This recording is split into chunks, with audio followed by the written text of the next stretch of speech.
नमस्कार किसान भाइयों, सुपर क्रॉप के इस यूट्यूब चैनल में आप सभी का स्वागत है। किसान भाइयों, आज इस वीडियो के अंदर हम चर्चा करेंगे कि गेहूं के खेतों के अंदर तो सुंडी का जो प्रकोप है वो देखने को मिल रहा है। किसान भाइयों, कुछ किसानों को ये लग रहा है कि वो गुलाबी सुंडी है, क्योंकि दिखने में किसान भाइयों वो बिल्कुल गुलाबी सुंडी की जैसे नजर आ रही है। अगर आप फोटो में आप दोनों के मिला के देखोगे या रियल में भी देखोगे तो उसको आइडेंटिफाई कर पाना दोनों को अलग थोड़ा डिफिकल्ट है, क्योंकि रंग दोनों का गुलाबी है। और कुछ किसानों को यह लग रहा है कि जो गुलाबी सुंडी हमारे कपास के खेतों के अंदर जो नुकसान कर रही थी, सेम वही गुलाबी सुंडी अब हमारे गेहूं के खेतों के अंदर नुकसान कर रही है। पर किसान भाइयों, ऐसा नहीं है। जो अभी सुंडी आपको अपने खेतों के अंदर दिखाई दे रही है किसान भाइयों, वो पिंक स्टेम बोरर है, ना कि गुलाबी सुंडी है।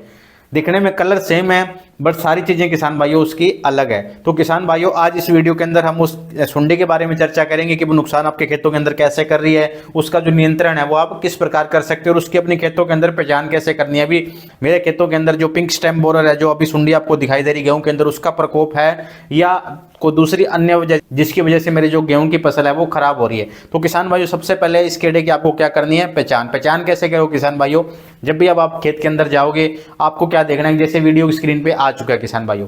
खेत में जब भी जाओ, जो भी पौधा आपको पीला पड़ा हुआ दिखाई दे, उस पौधे के अंदर आप पास में आपको उसके पौधे के पास जाके बैठना है, उस पौधे को अच्छे तरीके से देखना है। अगर उस पौधे के बीच की स्टेम, जैसा कि आप इस वीडियो के अंदर देख पा रहे हो, भी पौधे की जो सेंट्रल जो शूट है किसान भाई, यानी जो बीच की जो मेन जो ब्रांच है पौधे की, वो अगर आपकी सूख रखी है, या फिर साइड की जो ब्रांच है वो आपकी सूख रखी है या पीली हो रखी है, तो आपको ये नहीं सोचना है भी उस पौधे के अंदर हो सकता है नाइट्रोजन की वजह से हो रखा हो या कोई दूसरे अन्य माइक्रो न्यूट्रिएंट है उसकी वजह से वो पीला हो रखा हो, आप जाओ दुकान पे और छिड़काव कर दो। ऐसा नहीं करना है किसान भाइयों।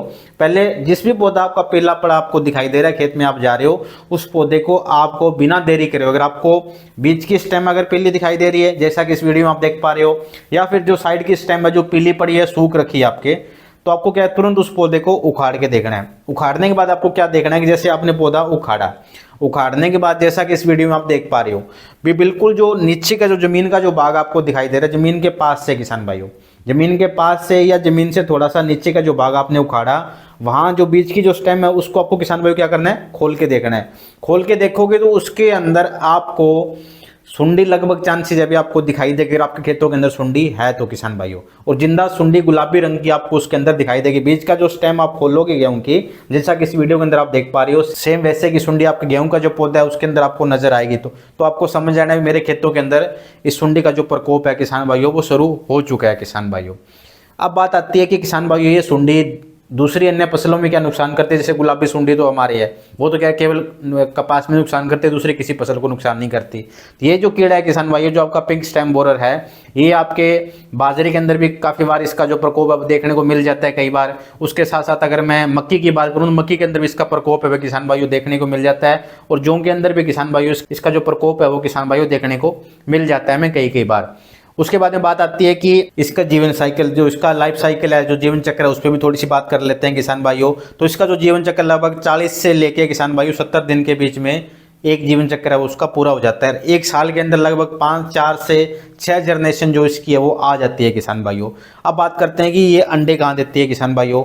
ये अंडे किसान भाइयों ग्रुप के अंदर पूरा एक क्लस्टर टाइप में देगी, जैसे आपके अंगूर का गुच्छा लगा होता है किसान भाइयों, सेम वैसे ये अंडे देते हैं। और अंडे कहाँ देगी, जो आपका गेहूं का जो पौधा है किसान भाइयों, उसके बिल्कुल जो नीचे का भाग, जमीन से जो सटा भाग है किसान भाइयों, बिल्कुल वहां देगी। पत्तियों के अंदर छुप के देगी किसान भाइयों, बाहर नहीं देगी आउटर लेयर पे, पत्तियों के अंदर, और पत्ती उसके ऊपर से कवर किए होंगे उस अंडे को। उसके बाद में बात आती है कि जैसे ही अंडे से सुंडी बनी किसान भाइयों, सुंडी बनने के बाद क्या तुरंत आपके कहाँ जाएगी, जो आपकी गेहूं की जो स्टेम इस वीडियो के अंदर आप देख पा रहे हो, स्टेम के अंदर जाएगी, और अंदर जाके किसान भाइयों क्या करेगी कि जो मेन टिश्यू है आपके स्टेम का, उस टिश्यू को खाना शुरू कर देगी, जिसकी वजह से क्या कि आपका बीज की जो स्टेम है पौधे की आपकी, वो बिल्कुल सूख जाती है। उसके साथ साथ कई बार क्या होता है कि बीज की स्टेम नहीं नुकसान करते, तो साइड की जो पत्ती है आपकी, जिसे आप मेजर आप मान लेते हो ये नाइट्रोजन की कमी के कारण नीचे की जो पुरानी पत्ती अगर पीली हो रही है, तो वो कई बार इसकी वजह से भी हो जाती है किसान भाइयों। तो ये आपको ध्यान में रखना है किसान भाइयों। उसके बाद में अगर मैं बात करूं किसान भाइयों कि इसका नियंत्रण हमें कैसे करना है, तो नियंत्रण से पहले एक चीज़ और बताना चाहूँगा किसान भाइयों, इसका जो प्रकोप है वो आपको केवल इसी महीने में ज़्यादा देखने को मिलेगा। जैसे जैसे ठंड बढ़ेगी किसान भाइयों, इसका प्रकोप है वो कम देखने को मिलेगा, क्योंकि इसकी जो गतिविधि है किसान भाइयों, वो लगभग 25 से लेकर 35 डिग्री के बीच में जब तापमान रहेगा ना किसान भाइयों, उस समय इसकी गतिविधि थोड़ी सी ज़्यादा देखने को मिलेगा। जैसे टेम्परेचर थोड़ा कम हो जाएगा तो इसका जो प्रकोप है वो आपको कम देखने को मिलेगा किसान भाइयों। उसके बाद में अगर जितना आपके मिट्टी के अंदर मॉइस्चर होएगा ज़्यादा, जितना ज़्यादा मिट्टी के अंदर नमी होगी उतना इसका प्रकोप है वो भी आपको ज़्यादा देखने को मिलेगा किसान भाइयों।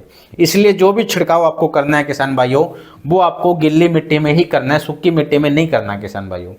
अब बात आती है कि इसके छिड़काव के लिए कौन कौन से कीटनाशक हैं जिनका प्रयोग हम कर सकते हैं। अगर आपको या अगर आपके खेतों के अंदर इस सुंडी का जो प्रकोप है वो देखने को मिल रहा है, तो किसान भाइयों उसके लिए आपको 3 दवाई हैं जो आप प्रयोग कर सकते हो। उसमें किसान भाइयों पहली जो दवाई आती है वो आती है किसान भाइयों क्लोरोपाइरोफॉस, जो कि सभी किसानों को पता है। क्लोरो जो दवाई आती है, क्लोरो 20% ईसी वाली जो आती है किसान भाइयों, क्लोरोपाइरोफॉस 20% ईसी, उसकी मात्रा 1 लीटर प्रति एकड़ के हिसाब से किसान भाइयों आपको रखनी है। जो किसान भाई राजस्थान से वो थोड़ी बीघे के हिसाब से अपनी मात्रा कम करके फिर ही डालें किसान भाइयों।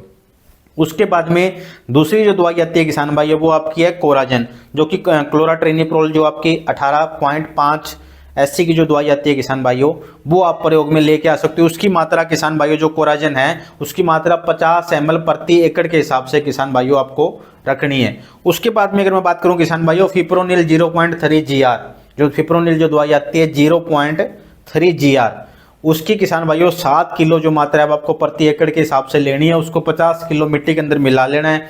मिलाने के बाद जब आपका जैसे आपने पानी लगा दिया, मिट्टी आपकी थोड़ी गिल्ली है, उस समय उसका क्या है कि आपको अपने खेतों के अंदर छिटा देना है 1 एकड़ के हिसाब से।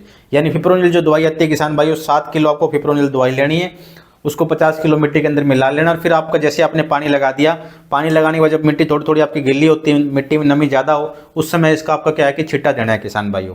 तो ये थी किसान भाइयों 3 दवाइयाँ जिनका प्रयोग आप इस सुंडी के नियंत्रण के लिए कर सकते हो। और उसको डरने की जरूरत नहीं है किसान भाइयों, गुलाबी सुंडी के जैसे नुकसान नहीं करने वाली। अगर आपका इन तीनों दवाइयों में से एक बार आप ट्रीटमेंट कर दोगे तो आपको क्या है कि इसका कंट्रोल आसानी से आप इसको गेहूं के खेतों के अंदर कर सकते हो। इतनी कोई बड़ी बला नहीं है किसान भाइयों।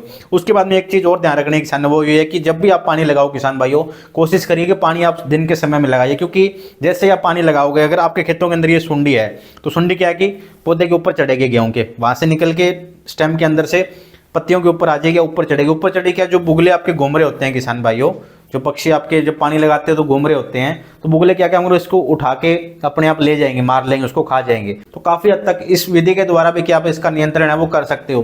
फिर भी अगर लग रहा है अटैक बहुत ज्यादा इनसे नहीं कंट्रोल हो पाएगा, तो आपको क्या करना है कि तीनों दवाइयां मैंने जो अभी आपको बताई, यानी क्लोरोपाइरोफॉस आप 1 लीटर प्रति एकड़ के हिसाब से प्रयोग कर सकते हो। क्लोराट्रिनिप्रोल जो दवाई आती है 18.5 SC किसान भाइयों, वो आप 50 ml प्रति एकड़ के हिसाब से प्रयोग कर सकते हो। और फिप्रोनिल जो दवाई आती है 0.3 GR किसान भाइयों, वो 7 किलो प्रति एकड़ के हिसाब से आपको प्रयोग में लेके आनी है किसान भाइयों। किसान भाइयों इन दवाइयों के द्वारा आप अच्छे तरीके से अपने जो गेहूं के खेतों के अंदर ये जो सुंडी है इसका नियंत्रण आप कर सकते हो। किसान भाइयों अगर आपको हमारी वीडियो अच्छी लगी हो तो हमारे सुपर क्रॉप के यूट्यूब चैनल को जरूर सब्सक्राइब करिए। साथ ही इस वीडियो को दूसरे किसानों तक शेयर करो ताकि उन तक भी ये जो जानकारी है वो पहुंच पाए। धन्यवाद।